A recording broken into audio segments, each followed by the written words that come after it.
昨天晚上臨時出門吃飯，然後煮了一鍋米飯沒吃。今天中午做了一個牛肉蝦仁炒飯，特別香。買了1斤左右的這個雪花肉哈，洗乾淨過後用廚房紙把表面水分吸乾，然後再給它切薄片，接着再切細條，然後再切成小粒一點的哈。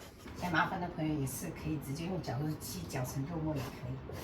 然後我們提前醃製哈，然後加入適量的胡椒粉，然後少許的醬油，一點點老抽，然後給它充分抓勻，讓這個牛肉粒給它醃製個5、6分鐘。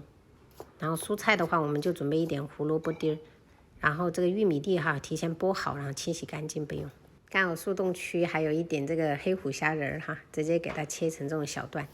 水燒開，我們加入1勺鹽，然後適量的油，然後我們把這些蔬菜放上去哈，先給它焯水，然後大致熟了過後，我們就給它撈起來備用。直接噴一點這個料酒啊，把這個蝦仁放上去，也給它煮一煮哈，煮到變色，我們就可以給它打撈起來了。然後鍋裡油溫5成熱，我們再加入這個醃製好的牛肉粒，給它快速的炒散，炒至這種變色了過後，我們先給它盛出來備用。鍋裡我們再加入少許油，我們把雞蛋給它炒一炒，快速的滑散，炒到這種鬆軟度，我們就可以下入一點蔥白，給它爆香。接着我們就把昨天晚上的生米飯給它加進來，給它充分的炒散。因為用的是隔夜米飯，所以很容易就炒得粒粒分明了。接着我們就把所有的這些配菜給它加進去，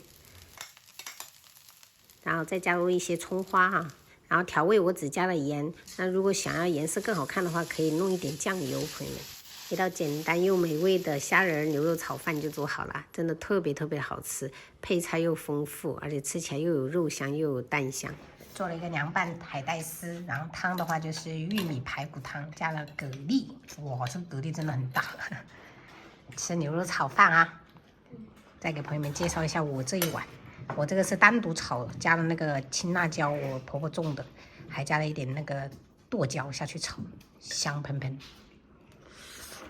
料特別多，加了。而且粒粒分明。香。那油烟機壞了，要得找人維修一下。拌炒菜難受，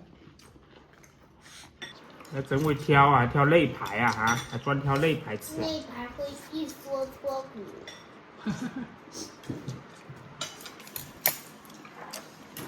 排骨肉多吃一點，好不好？我很喜歡吃排骨肉。發現這海帶太少了。沒兩下就沒了。泡一捆不夠。夏天愛吃這種。這麼少。夏天還是要泡2捆。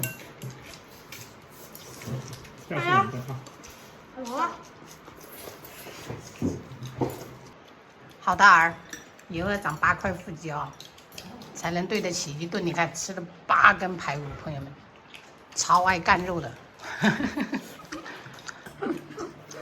的玉米很甜。這誰的？買的。哦，還是奶奶的。